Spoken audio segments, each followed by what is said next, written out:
This skin color thing has worked the best. I definitely want to keep white people and black people separated.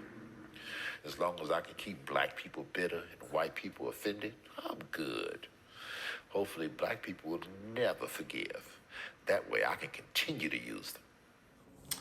Yeah, buckle up for this one, people. This one's wild.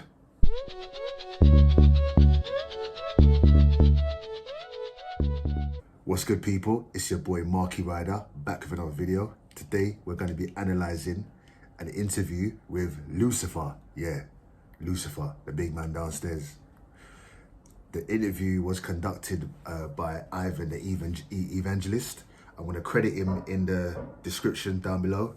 So yeah, man, let's just get into this, man. This is gonna be a wild ride. So yeah, let's go. Lucifer in the flesh. Do you know how many journalists would kill? Wait, you probably do.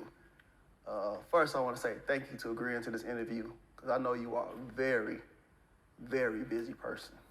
Yes. I usually like to fly under the radar. But I figured, since I'm already on the campaign trail, why not? Okay. First, let's talk about your reign. Now, you've had a fairly long one. What would you attribute to your success and popularity? Oh, that's easy. Every generation is the same. I appeal to their lust and ego. I offer all the sex, wealth, and fame a person could want. Do as thou wilt has been my campaign slogan from the start. And my campaign platform hasn't changed either. I run on the same three issues every generation. Lust of the flesh, lust of the eyes, and pride of life. Okay. When you say lust of the flesh, what exactly do you mean? Come on now. What do I mean? Isn't it obvious? I just use humans' own innate physical desires against them. And since sexual desire seems to be the most powerful, I usually run with that. Now, I didn't create sex. All right, so there was no holding back there, yeah? You heard what he said. Throughout history, humanity has always run on the same software, yeah? He's always had to target, Lucifer has always targeted the lust, the ego, and the pride, yeah? Lust of the flesh, lust of the eyes, and pride. Particularly, the significant one is lust of the flesh, yeah? Because we know once you can't control your carnal instincts and your carnal desires, like your sexual energy, it's a wrap. Once he taps into that, that's it, he's got you, yeah? Notice how he's wearing the Aleister Crowley Do What Thou Wilt t-shirt as well. So, yeah, man, notice that he always uses the same three, yeah? Lust of the flesh, lust of the eyes, and pride, yeah? Because humanity is driven by desire, yeah? So he knows exactly how to tap in. Anyway, we're gonna assume that this is Lucifer, the deity Lucifer, for educational and spiritual purposes. I'm not gonna treat you like an idiot. I'm not an idiot. But we're gonna assume that this is Lucifer, the deity Lucifer, just for spiritual purposes, yeah? Anyway, let's carry on. But I must say, I've done a superb job at perverting it. Take pornography, for example. Well, you should know a lot about this one, Ivan. Weren't you addicted to porn? This interview is about you, not about me. Can we get back on subject? Now, where was I? Oh, yeah. What I do is gradually get someone addicted to porn. And once lust has had its full work and he and she can no longer restrain themselves, they usually look to act out their fantasies on someone. And sometimes that someone is a child. Now, if my plan plays out perfectly, that abused child will eventually turn to a life of promiscuity and perversion themselves, allowing me to continue my vicious cycle. And here's the kicker. Many of those abused girls end up right in the porn industry. Now, how's that for irony? So you heard what he said there, yeah? Now, porn is so harmful. Porn addiction is so detrimental to people's health, and particularly in men. And I know women do watch porn as well. Women are addicted to pornography as well, and it is also harmful to females as well. But men, from my observation, I've got so many friends, so many people around me that even into their 40s, 50s, yeah, they're addicted to porn, yeah, and it destroys your central nervous system, lowers your vibration, yeah, lowers testosterone, all types of erectile dysfunction and sexual abnormalities occur.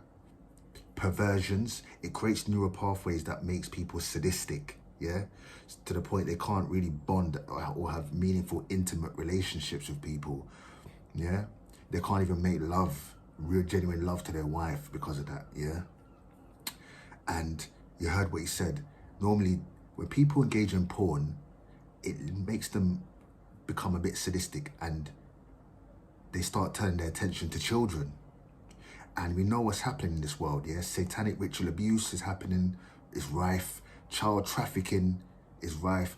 Child abuse and paedophilia in our society is at an all-time high by the looks of it. I mean, I know it's always been happening throughout human history in many cultures, but right now it is a problem, yeah? It is still a problem, yeah? And it's becoming, people are becoming more aware of it, and more people are becoming exposed to it now because of the technology, yeah? And also, you know, Lucifer also said that, you know, it leads on to child abuse. Now, what happens is then children then grow up, and so many people, especially young women, have been exposed to sexual abuse, which leads on to promiscuous behavior later on in life. So a lot of these women are out there being promiscuous because they're dealing with the trauma that they've suffered when they were young. And then the knock-on effect to that is they then go into the sex industry, whether it's working as a prostitute, working as a stripper, yeah? And it's a vicious conveyor belt, yeah? It leads to irresponsible behavior and sexual depravity in our society, yeah? But see, it starts with the perversion of porn, yeah? Because it leads men to, you lose control. You lose control. When they tap into that, once you lose control of that sexual energy, that's it. It's open season, yeah? And it does lead to people going on to harm other people, yeah? So anyway. The second thing you had mentioned, I believe, you said lust of the flesh, lust of the eyes. Can you elaborate? Humans are never satisfied. You always crave more. Bigger house, bigger car, more money, more power. The list goes on and on. I just take their natural ambitious desire, pervert it, and use it against them for their own destruction. My plan is to allow them to never be content. As long as I can keep them craving what others have, I can depend on them to argue, fight, even kill to get it. Humans are so easily tricked into jealousy. And you know what they say? Jealousy is as cruel as the grave. Yes, I have heard that before. So, lust of the eyes. Human beings are never content. Always searching for the next fix, the next dopamine rush. Never content. Always looking at the next man's pockets. Always want what we don't have. Never grateful. Never appreciative. Jealousy. Jealousy is the pandemic of our society. Jealousy is the dis-ease in our society. Jealousy is the real epidemic. People are ready to kill over jealousy. You're ready to kill another man because he has something that you don't. And more time, the people that have more material, worldly things than you can still be jealous of you. Jealous of something you have in, something they lack in character that you have. Charisma, the woman you've got, the car you drive, the people that love you. People are never satisfied. And it's true that ungratefulness in man is what allows Lucifer to tap in, because people will sell out their mothers, brothers, sisters, husbands, wives. They'll sacrifice their family members for so-called worldly ambitions, false ambitions. Yeah? Because what is contentment? What is success? What is success in this world? Is success measured by how much wealth you accumulate, or is it measured by how happy and how at peace you are within yourself? Is success spiritual enlightenment? Unfortunately, the majority of the population measures success as what car you drive. A man is categorized by what he drives, how big his house is. That's how it goes. Lucifer's winning. The last thing you had mentioned was, I believe, pride of life. Now, how does this fit into your campaign platform? Humans are always on a quest for knowledge. I tricked the first humans to seek carnal knowledge over godly wisdom, and it's worked like a charm every generation since. With more knowledge comes more pride, and you know pride is my specialty. And since humans don't like to keep God in their wisdom, I'm able to seduce them with all types of things to help puff up their ego. Lately, fame has been my biggest seller. Who doesn't like attention and feeling more important than the next person? Once I make them famous, I can really use them to promote my agenda. With their help, I've convinced half of the world to not only accept sin, but to celebrate it.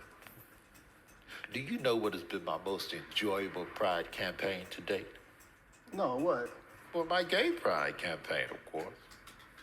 Not only do I get the chance to promote your own self-destruction, I get to use God's logo, the rainbow, to do it. Love is love, right? My plan not only prevents you worthless humans from reproducing, it distorts the gender roles and allows me to bring all types of chaos and confusion upon your pathetic societies. It's been so successful, I've got men convinced they're women, and women convinced they're men, and some convinced they're no gender at all. And I've got 2 more Pride Initiative campaigns I'd like to introduce in the near future. Really? I'm guessing you probably want me to ask you what they are, right? Well, first, it's abortion pride. Now, I think we can pull this off. Society is definitely ready for it. I've enlisted to help a Planned Parenthood to work with marketing and promotions. And all we'll have to do is silence the so-called abolitionists and pro-lifers, because the rest of the church doesn't seem to care. And second is pedophilia pride. Now, society might not be ready for this one just yet, so we'll hold off. I need to desensitize them a little more before we introduce it. Okay. Whoa. Wow, that was a lot. So first point he made was fame. That's how he catches people. As we know, the music industry, the entertainment industry, film industry is quite satanic, quite evil. We know they're pushing an agenda. If we look on Netflix and we look at all the shows now, it's all kind of promoting witchcraft, demons, sexual depravity. It's all just kind of dirty at the moment. It's been like that for a while though. But people are willing to sell out. I know quite a few artists, music artists that have signed that contract and sold their soul and are doing things that go completely against their own values and morals for a bit of fame. Because people want to feel, like he said, who doesn't want to feel more important than the next person? People love clout, people love attention, yeah? Women love attention, so they'll go out there and do whatever it takes to get that, yeah? You got dudes out here doing madness on the street for a bit of attention, yeah? Selling out their own, giving away their own dignity, yeah? They sacrifice their dignity, they humiliate themselves for the sake of a bit of fame and clout. So that is consistent with what this Lucifer character is saying. The thing about the pedophilia pride, I mean, that's something, I don't know, who knows? All we can do is speculate on that one and wait and see. But they are desensitizing us to a lot of crazy stuff through the media, through film and entertainment. I mean, when you turn on the radios, turn on the news, all we see is mad violence, mad crazy, crazy crime. It's like we've heard it all, like we've seen it all. We're desensitized to the violence and the disgusting nastiness that's going on in our society. So are they preparing us for that? Are they gonna make pedophilia acceptable? Predictive programming, that's a real thing, yeah? They show us in the films what's gonna happen to prepare us, so when it actually when we do see it in reality, we already accept it, yeah? So it makes sense what he's saying is happening. The plan's going ahead. The plan is in full motion by the looks of it. Let's carry on. Let's change gears for a minute and talk about policy. Some may consider your policies destructive, dangerous even. What would be your response to that? What would you say to your detractors? All of my policies are aimed to do one of three things: either steal, kill, or destroy. And if it's not doing one or all three of those things, then it's not in my agenda, and I'm not promoting it. Okay. I'm happy you said that. It seems as if you promote your agenda differently to different ethnicities. If so, why? Of course, I'd be a fool not to. Take black people, for instance. As a people, they're super spiritual, so I can't really convince them that there is no God. What I have been able to do as of late is convince them that he's not the God of the Bible. Now, I've been real successful at promoting black consciousness and Islam in their communities. I'm so happy you mentioned black people. It seems as if we've been at the very top of your agenda for quite some time. Why is that? A few reasons. Black people help me reach the masses. Now, as you know, I was over music in heaven. My beats were so dope, I got over a third of the angels to follow me. And once I got here to the earth, I needed artists and entertainers to help me promote my message here. Who better than black people? Black people possess all the natural rhythm and music ability that I need. And it's easy for me to influence them with money since so many of them grew up without it. Another reason I target black people is because they're strong mentally and physically. If black men were to ever find their identity in Christ, I'd be in trouble.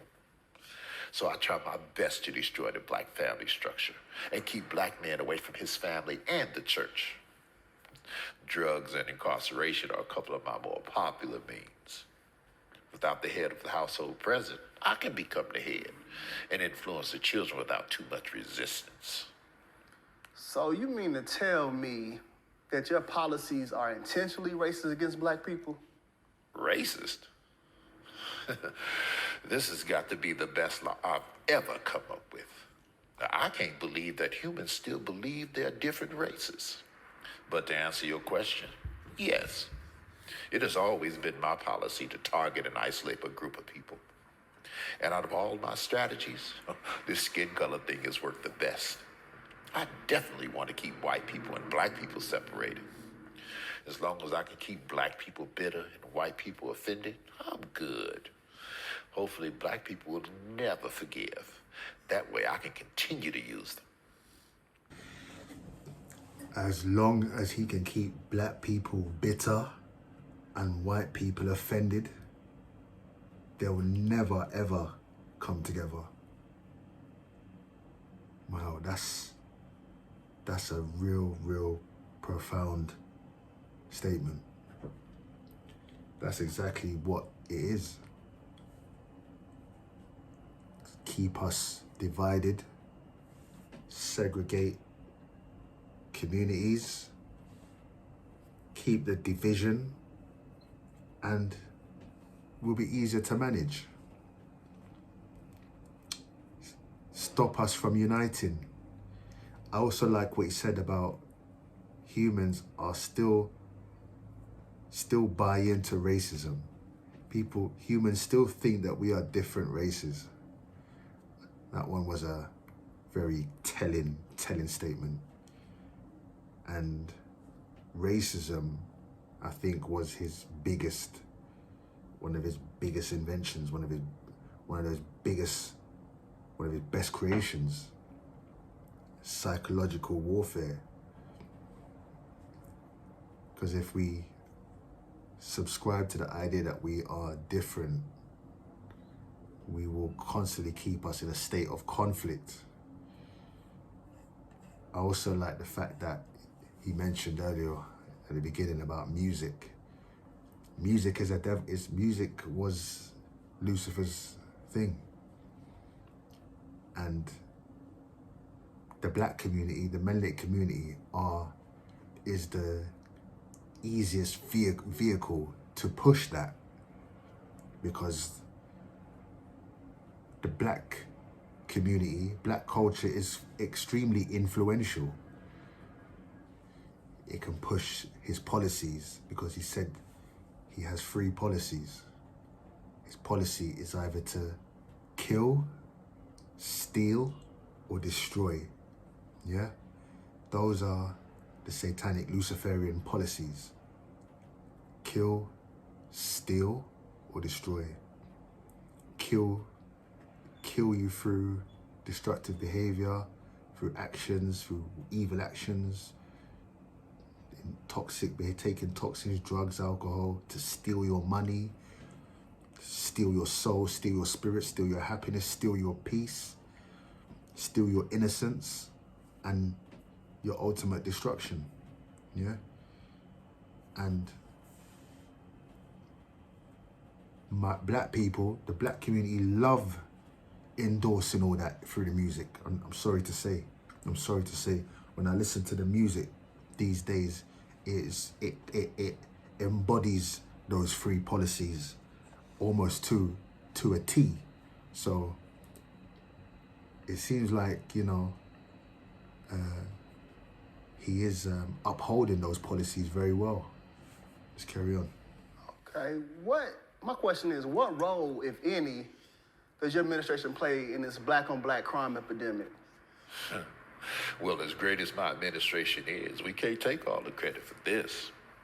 Black people help us tremendously. By aborting so many of their babies, they allow us to bring death to their communities. As the Bible says, they sow the wind and reap a whirlwind. When implementing all of these policies, do you ever face any resistance or pushback? And if so, from who? One group in particular try to oppose every policy I try to implement. I would be so much further along in my agenda if it wasn't for them. Really? So what group is that? Those pesky, born-again Jesus followers. They're a real thorn in my side. Every generation, they come together and try to dismantle one of my signature policies. Now, I've convinced half of the world that Jesus didn't exist and the other half that he wasn't divine. But I can't seem to convince them. They seem hell-bent on telling everybody about him and spreading his message. And some of them believe he's coming to unseat me in this generation. Crazy, huh? I'll tell you, those idiots are really messing with my legacy. So, Lucifer, how does that make you feel when us idiots say that Jesus possibly could be coming back in this generation to unseat you? Y'all been saying that for centuries. I just use it as motivation to get as much of my agenda pushed through and deceive as many people as possible before he returns. I think I've done pretty well. My record speaks for itself. About 150,000 people die each day, and most of them don't know Jesus. 150,000 people. Whew. Well, you know what? This concludes our interview. I want to say thank you for open, honest, pretty frank discussion with me. Is there any last words you would like to leave with our viewing audience? Yes. I'd like to take this moment and give a special thank you to two groups of people. First, I want to say thank you to all my followers. You are the hands and feet of my administration, and we could do nothing without you. Keep up the good work spreading my message. And second, I'd like to say thank you to the divided church. I love the way you argue and use your passions to fight amongst each other. Keep up the good work. There's really no rush to tell people about Jesus. You all have plenty of time.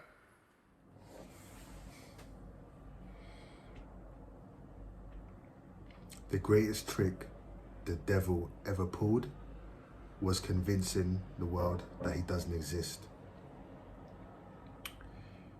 That was a very insightful interview. Now, I'm not going to get pious. Yes, I was raised a Christian. I have explored many belief systems, explored Gnosticism,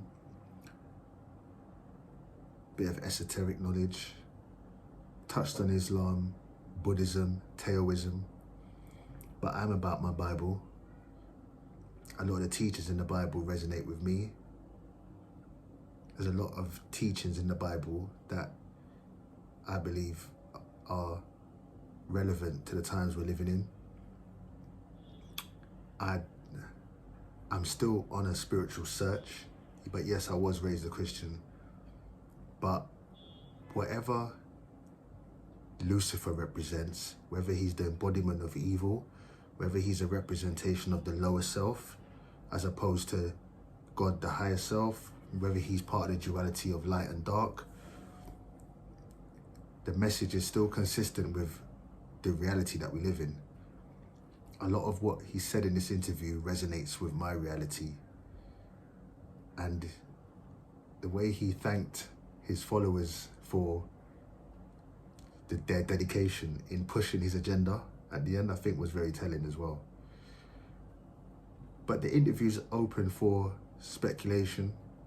It's down to perception at the end of the day. You can take what you want from it. Take it how you want to take it. But it is a very, very insightful interview. We can learn a bit from that. And it feels like it's a bit of an insight into the teachers and the policies of this Luciferian movement. We live in a very satanic world. This is Lucifer's realm. If there is if he's real, this is definitely his realm. And he's winning. Because we are surrounded by his works everywhere you turn. So take it how you want to take it. But anyway, thanks for tuning in, guys. I appreciate your time. Please hit the like and subscribe button. Take care. Blessings. Peace.